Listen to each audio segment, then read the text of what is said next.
Come on in. Come on in. Come on in. Now come on in. Now come. Sorry, y'all. Y'all know I'm weird. Whatever. Hey everybody, what's up? It's your girl BondyBlue. So let's go ahead. Let's go ahead. Hey everybody, what's up? It's your girl BondyBlue. Okay, follow me on Instagram and let's get into the video. Right? We're back reporting on Diddy. Yes, that's right. Sean Puffy Combs is back in the damn news. Before we get into the New York Times article about this most recent allegation on Puffy, here's a little bit from the accuser's lawyer, who we don't really trust Tyrone Blackburn all that much. Feels like the nigga plays games. Sabrina Peterson. But let's just listen to what he said. I know y'all niggas know if I ain't hot, y'all niggas ain't hot. Well, this is a message to everybody. I don't know. You're acting like I could be motherfucking lukewarm and y'all gonna be hot. You ever put your foot in a bathtub, that shit's scalding hot, you feel like the meat just got torn off that shit. Yeah, hot. And I can show y'all how we have fun and stay out of jail too. Show y'all how we have fun and stay out of jail too. Show y'all how we have fun and stay out of jail. To show you how we understand. I bet he can. Sean Holly will lead Sean Combs, Justin Combs, and soon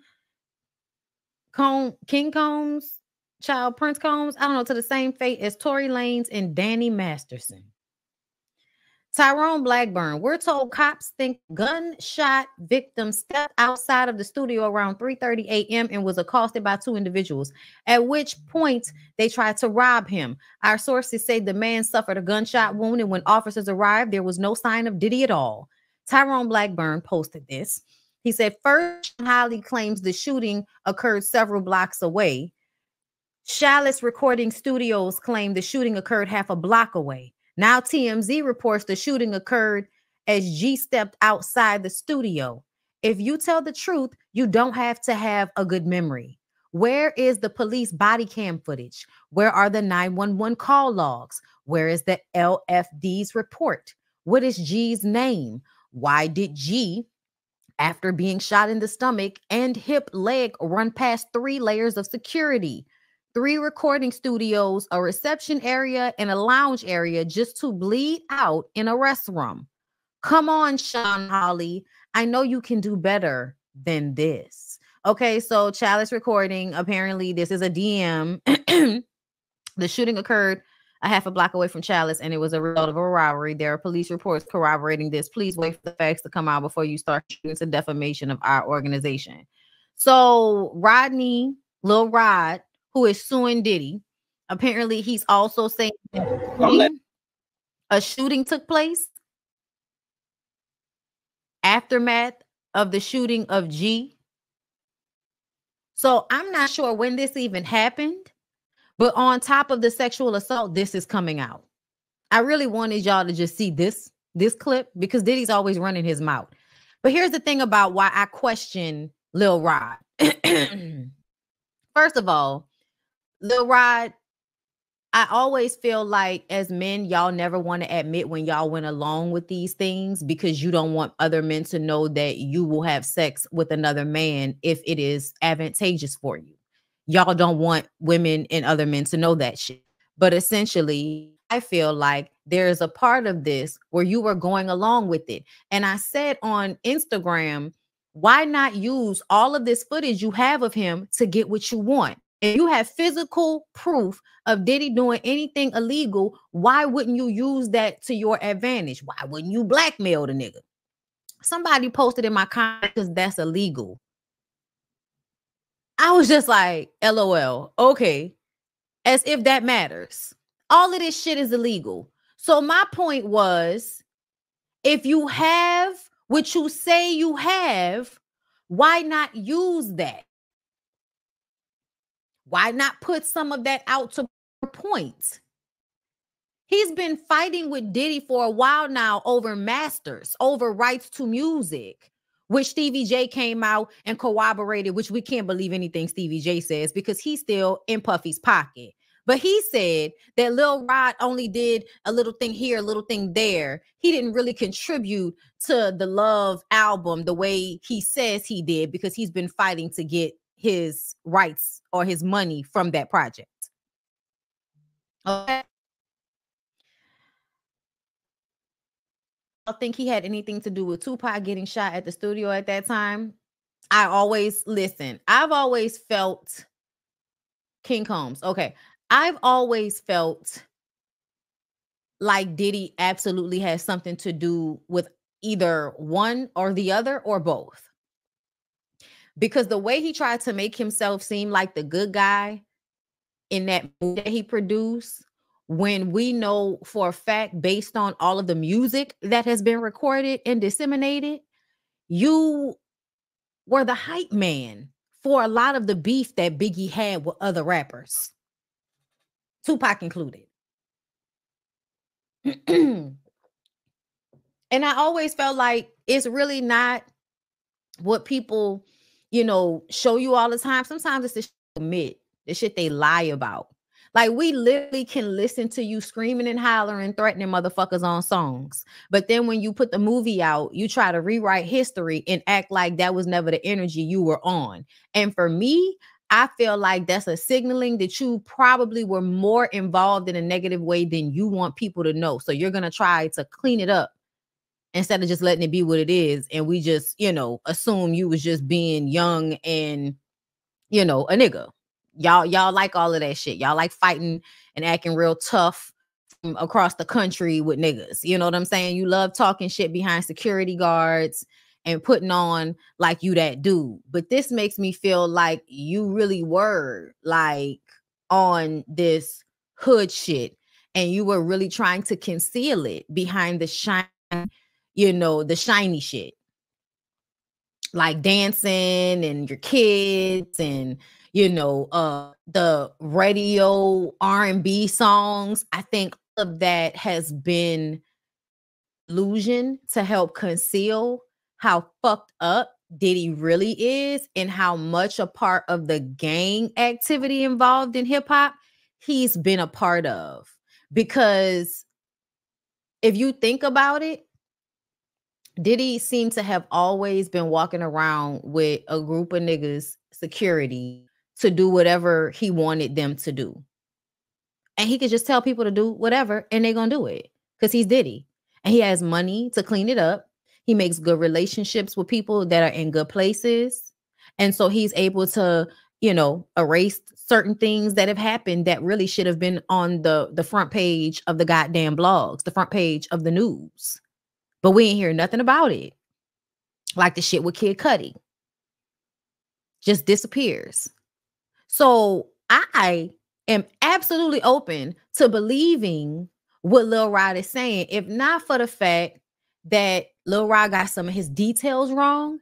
And I'm going to need for you not to confuse Stevie J with another porn star whenever you decide to put it in documents that you're going to hand to a court. That's all I'm saying. Yes.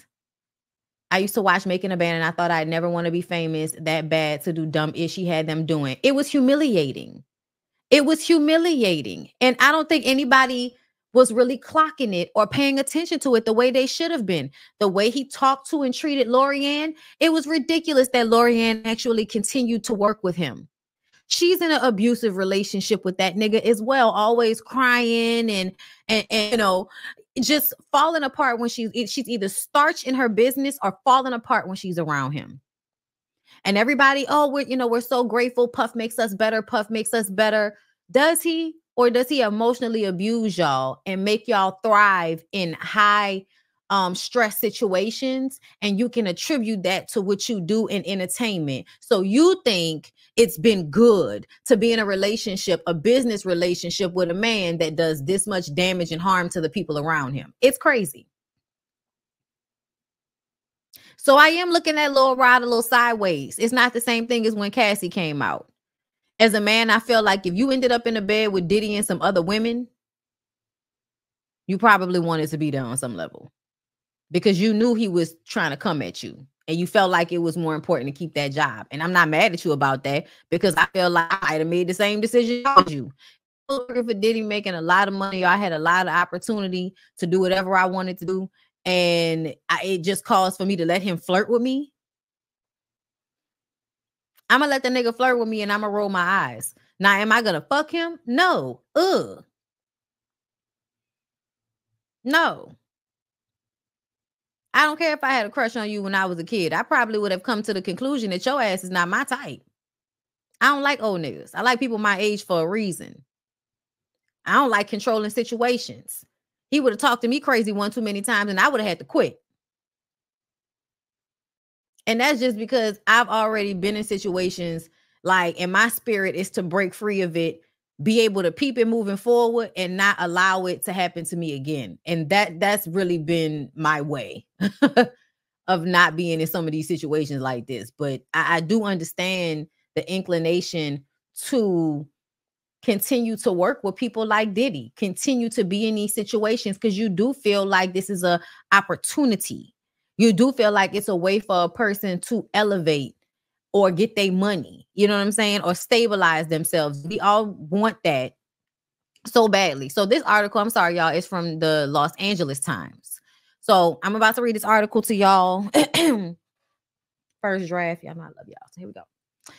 Producer Rodney Lil Rod Jones has filed a bombshell lawsuit against Sean Diddy Combs, accusing the embattled media mogul of sexually harassing and threatening him over more than a year, as well as securing footage of Diddy and several of his associates involved in illicit behavior and alleged sexual assault. Jones, who seeks $30 million in the federal lawsuit, named several high-profile figures in the entertainment business in the complaint. But only Diddy's son Justin Dior Combs, Universal Music Group Chief Executive Lucian Charles Grange, former Motown Records Chief Executive Ethiopia Habtemariam, Chalice Record Studios, the record labels, and Diddy's Chief of Staff Christina KK Karam, Love Records, and Combs Enterprise are named as defendants. The network of involvement, Jones claimed, amounts to a violation of the Racketeer Influence and Corrupt Organizations Act, RICO, for those in layman terms. Chicago-born producer who produced 9 songs on Diddy's 2023 The Love Album Off the Grid filed the lawsuit Tuesday in U.S. District Court for the District of New York. In the 75-page complaint obtained Tuesday by The Times, his attorney, Tyrone A. Blackburn, said that Jones' life has been detrimentally impacted ever since he agreed to produce the album in August 2022. Jones alleged that he was under an implied work-for-hire agreement with Combs and that he lived with the recording giant for months at a time in Combs' homes in Los Angeles, New York City, and Miami, as well as several weeks on a yacht rented by Combs in the U.S. Virgin Islands. Throughout his time with Mr. Combs, Mr. Jones witnessed, experienced, and endured many things that went far beyond his role as a producer of the Love album, the complaint said, and that Combs required Jones to record him constantly. Didn't I tell y'all a while ago that Puffy was following in the steps of Hugh Hefner, who had cameras all over the Playboy Mansion and had of himself and other people all over the place? Okay, just saying. It's everybody of the things I've said. The multi-instrumentalist, describing himself as a heterosexual Christian man, alleged that he was the victim of constant, unsolicited, and unauthorized groping and touching anus by Mr. Combs and was uncomfortable with Mr. Combs' advances, extended complaints to Diddy's chief of staff, who allegedly told him, you know, Sean will be Sean in response.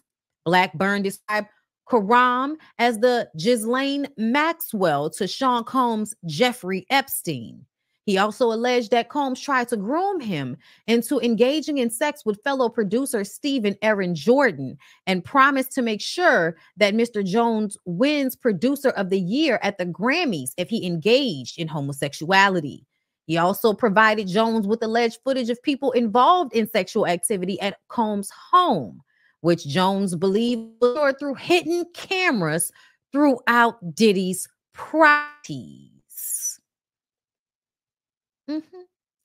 Mr. Combs possesses compromising footage of every person that has attended his freak-off parties and his house parties, the complaint said.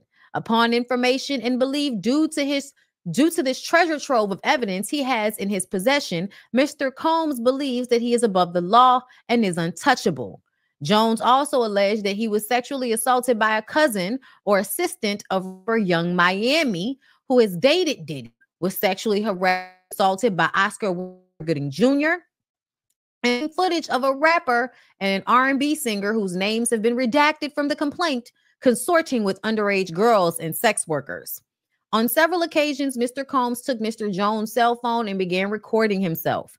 As a result, Mr. Jones has secured hundreds of hours of footage and audio recordings of Mr. Combs, his staff, and his guests engaging in serious illegal activity, the complaint said, which includes screenshots of several incidents mentioned in the complaint. And I'm saying, if you was trying to get 30 million from him, why you just didn't, you know what I'm saying? Like, why you ain't just, you know what I'm saying? Hey, nigga, this what I got.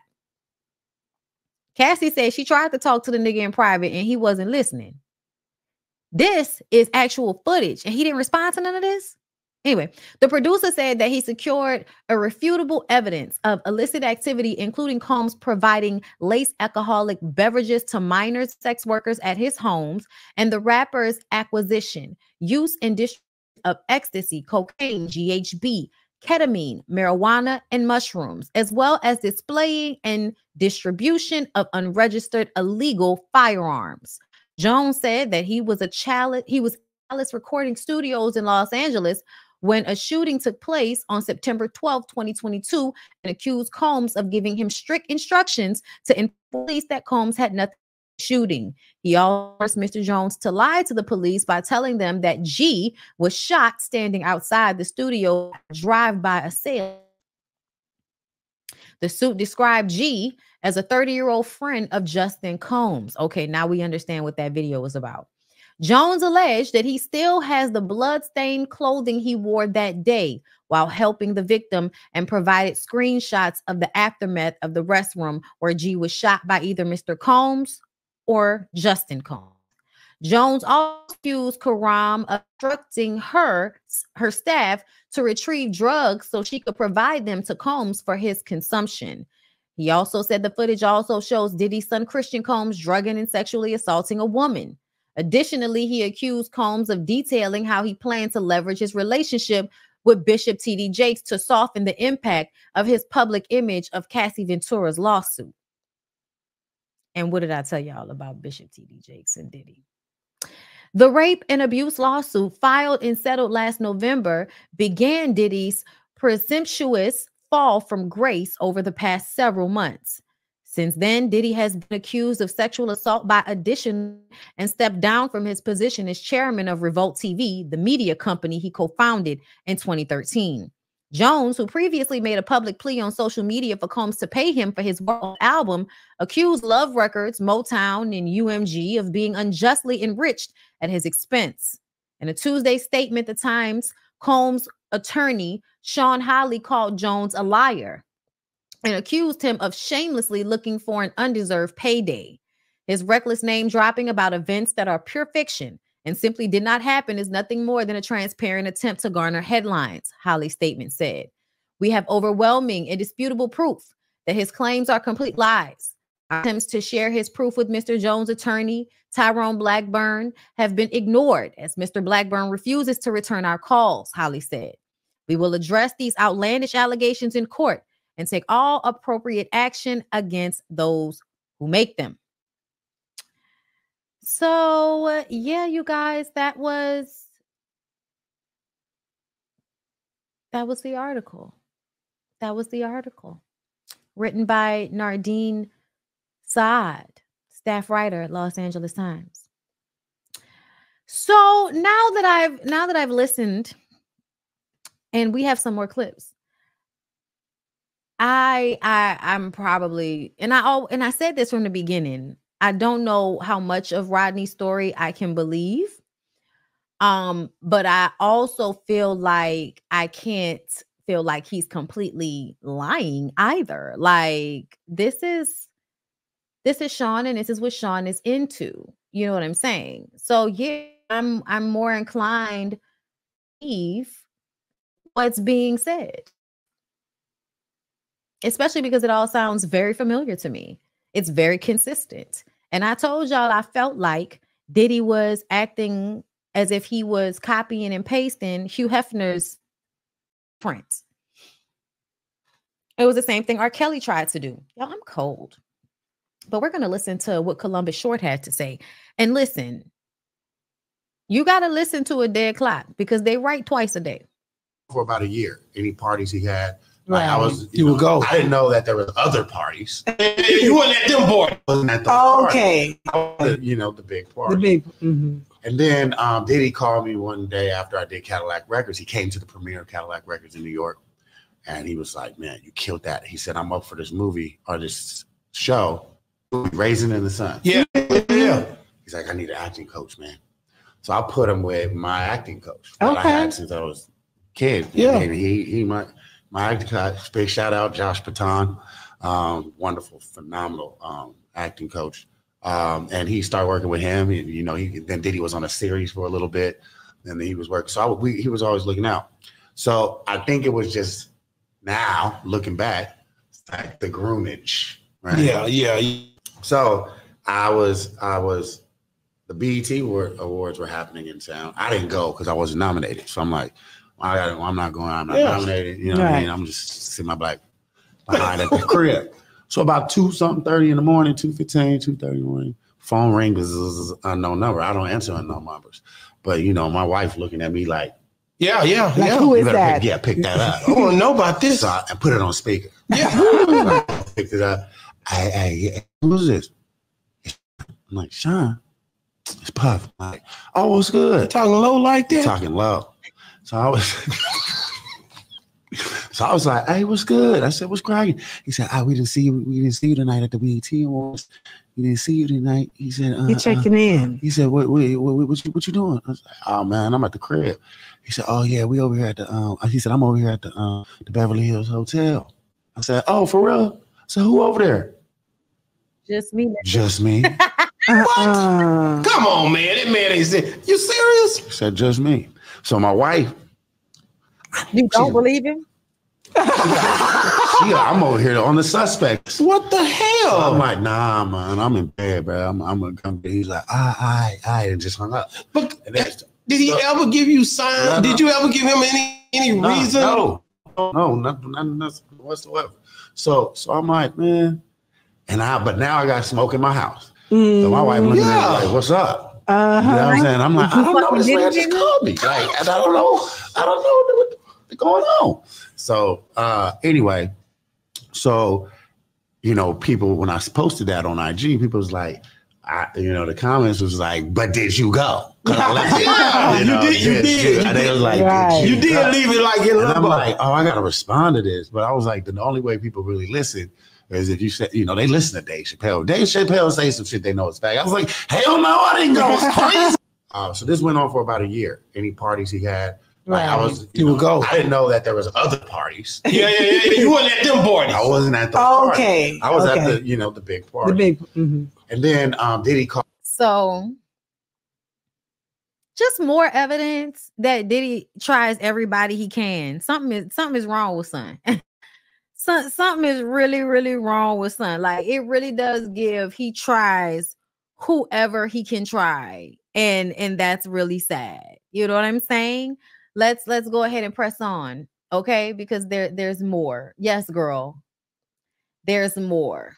So now there's another story about a shooting that took place in 1999 that everybody said wasn't Diddy, and this woman is saying, in fact, it was Diddy. It was Diddy. Hold up, y'all. Oh my God.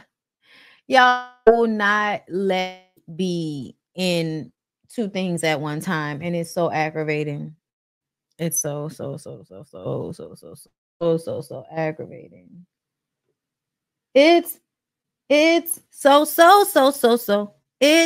It's so annoying. Annoying. Okay. All right, y'all. Don't begrudge me. All right. All right. All right. All right. All right. All right. Here we are. Let's share the screen.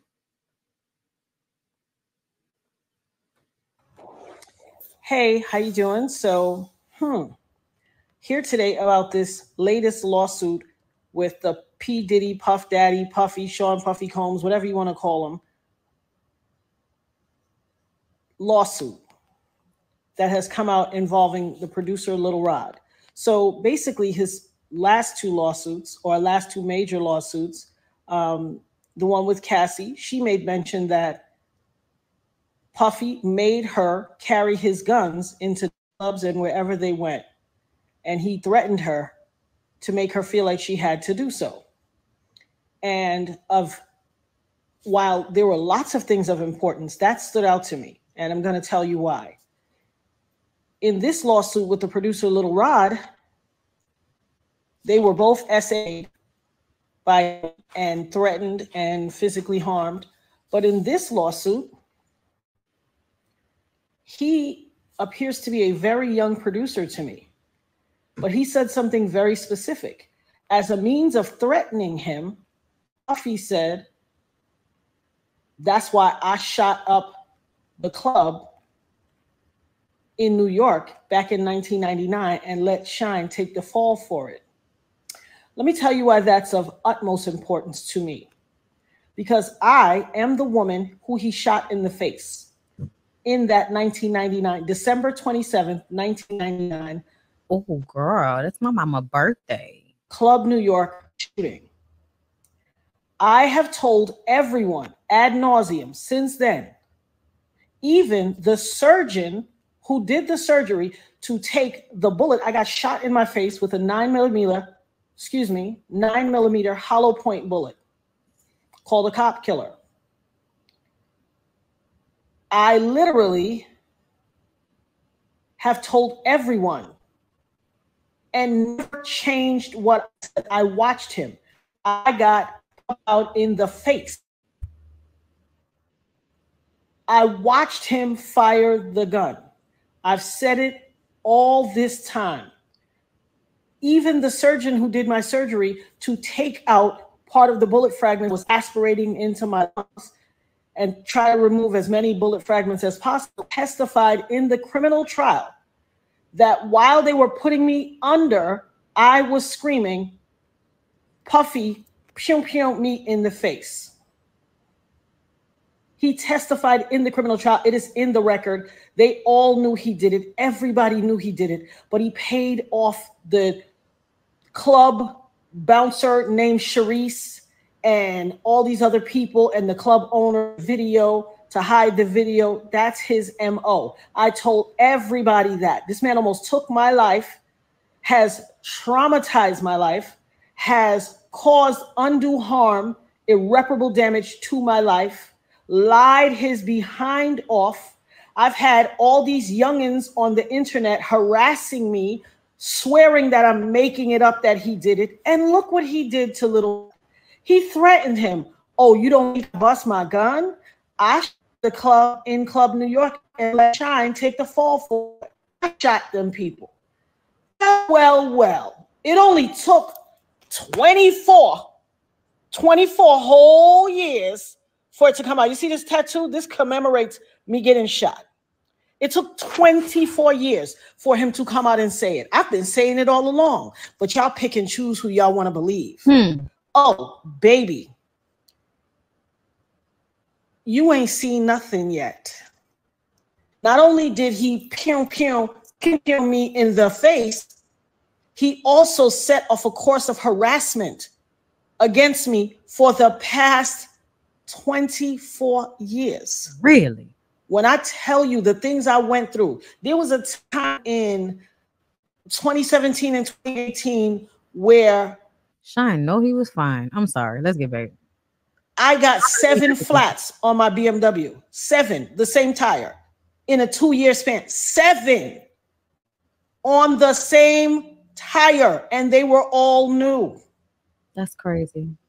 Every time it happened, I had to get a new tie. I have the pictures to prove it. Harassing me. You want to know why? Because prior to Cassie, I was the only person to be victimized by him and then to successfully sue him and get paid. And he had to pay me out of his pocket. He has never gotten over that. Oh, baby. You see this RICO charge that's about to come? This conspiring and pew-pewing up the club and ruining or attempting to ruin my life. As God as my witness, I will not stop until you suffer every single iota of punishment, until I have every second of recompense that you take. For every tear that I had to cry or my children had to cry, I am going to get $1 million back from you. I will not stop until you pay the price for what you did to my life. And for all you people out there on the internet and in cyberspace and in of my life or the perimeters or wherever, who always like, oh, she just saying that to get some. Hell, what you got to say now? What you got to say now? Now, wait, y'all, was this the shooting that J-Lo was at? Is this that shooting? Because y'all remember, I got J-Lo's document. She just came Amazon Prime girl. But it is okay. Yeah, all right. Okay. All right. I remember. Yes. I thought we always knew he shot the girl. I'm like, wait, is this that? Oh yeah, everybody knew he shot it. That's why she broke up with him after that. J-Lo broke up with him after that. Everybody knew he shot up that club. That was when she realized it wasn't just for play, and he was actually that person. I had some youngins on the internet that ain't even old enough, that weren't even alive when it happened, arguing me down, cussing me out, calling me everything but a child of God. Go check Instagram. It's there. Harassing my life. Harassing me. Oh, you lying. He ain't do that to you. You just want clout. You chasing clout. What is that to chase clout about? How is that clout chase worthy? It doesn't even make sense. Well, I guess it would make sense in this new generation, but you better believe I will have my say. Okay, that's enough. We got it. But yeah, y'all, it seemed, and then J-Lo dropped Love Don't Cost a Thing. Yes. They're gonna get my question. Even if you broke, my love don't cost a thing. That was a good album. Girl, I remember. Yeah, everybody always thought he did it.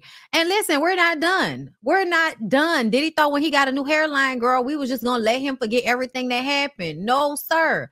Now Tiffany, who has been online talking for a while, she adding her name to the list of legalese out here. At first, she first came out when she was defending Cassie, saying that she worked with Cassie and she was there and she saw a lot of what was going on. And so now she's saying that, you know, because she was online, I think last week, talking about Beyonce and a whole bunch of other artists that take writing credits off of people's songs, right? And then everybody was like, well, she didn't even work with Beyonce, you know, some shit like that.